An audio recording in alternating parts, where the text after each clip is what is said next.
Hey everybody, Rob Messier here to talk with you about student arrival and dismissal for fall 2021. Before we get into this video, we want to make an announcement that there are no major changes for arrival and dismissal procedures for 2021-2022, so we give that as fair warning before you invest time and energy in this video. However, it will be a good refresher for folks that have questions about arrival and dismissal, as well as our new students in 6th grade and their families. So a little bit about arrival, we'll talk about this in a minute. We're going to break this down into two parts: arrival by parent drop-off, by bus, and then our building entry procedures, and then talking about those student waiting spaces as we get ready for classes to begin. And then on the dismissal side, we'll talk about how there's two dismissals here at Algonquin, first and second, of course, and then grade level exits and where students will be heading out at the end of the day. All right, so let's talk about student arrival. Drop off by parents. So if parents are dropping off their student in the morning, you can do that anytime starting at 7 a.m., but not before 7 a.m. So 7 a.m. is our official start time for arrival for some students who need to be dropped off a little bit early by their families. That's not a problem. If you're arriving before 7:20 a.m., you may drop your child off right at the main entrance of the school, right at the front door. However, after 7:20 a.m., buses will be starting to arrive in that front loop, and we ask that you use the parent-student drop-off area, which is located in the side PAFA parking lot, which we'll show in just a second on a visual. Drivers should create a single line that loops around and allows students to exit on the sidewalk. We take that very seriously so that there's student safety and kids are not crossing in the middle of roads or roadways or the parking lot. Please do not drop them off in the middle of the parking areas, of course. So when we talk about using the side PAFA lot after 7:20 a.m., this is what it looks like. By following the arrows, you enter through the center portion here of the parking lot, do a loop around and come up towards the building.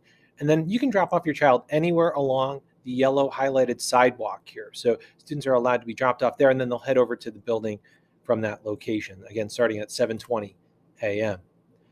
Students arriving by the bus, you're going to be dropped off as they arrive here at AMS, starting at around 7:30 a.m. The buses will move from the high school, and then they'll arrive here at Algonquin in a staggered type of a manner. So at 7:30 a.m., students will be getting off the buses, and they'll be heading into the building. When students do arrive here at AMS, we're going to be asking them to have a seat in one of our large spaces.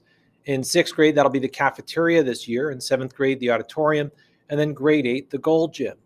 For those playing along with us, you'll notice that those are slightly different than last year. This year, our blue gym was impacted by the summer flood back in July, and it's not available for us to use just now. So we've shifted everybody down one space. For our returning 7th and 8th grade students, they're familiar spaces. Those are the spaces that you used as grade levels last year. So you should have a familiar understanding of how the morning will work there. And then the grade 6 students will have a seat in the cafeteria located right by the 6th grade wing. In the auditorium, seats have been highlighted with yellow tape to indicate where a student may or may not sit. And in the gymnasium, there's X's on the floor as well. In the cafeteria, it'll be very easy to find your location for 6th graders because it's stationed at our individual lunch seats that are spaced out already. X marks the spot. That's one of our sayings here at AMS, and it's a reminder to students to stand on the marked spot or have a seat on the marked spot. And there's our gymnasium setup with our great models from last summer. Students will be dismissed by rows from those large spaces, and they'll move directly to their morning meeting locations. We selected these individual spaces on purpose because they're located very close to their grade level wings and allow for easy movement without crossing the different grade level groups. All right, let's talk about dismissal, which is, of course, at the end of the school day and first dismissal. For our students riding the buses, you'll be dismissed first, and you'll head off by row from your classroom down the hallway and directly to your bus. We also have a second dismissal, and that's for all of our students that are staying after or for parent pickup as well. We ask that parents pull into the school parking lot and position their car in the blue area located on the side parking lot, the PAFA parking lot. We ask that you not park on the red highlighted areas here on this map.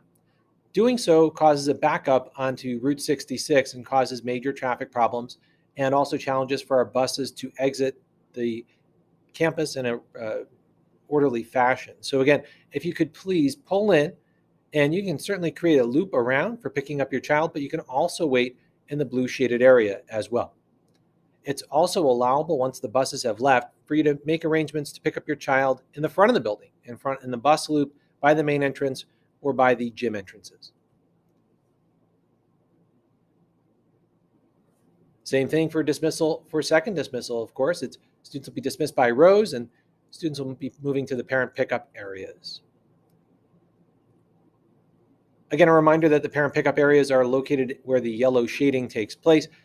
One hint for those families that are looking to save a little bit of time in the afternoon, we recommend that you do swing up to the front of the building after the buses have left. So station your car in the blue area that's highlighted, and then head over to the front entrance area, and you'll be able to pick up your child in a quicker fashion than following the line of traffic that will be created in the parent pickup area. Both are equally fine options. It's just a suggestion and a thought to help you spread out and to be able to move more efficiently with your afternoon. Well, there you have it. Student arrival and dismissal. We hope it's a helpful refresher and also good information for those families that are joining us for the first time this year in fall 2021. We'll see everybody soon.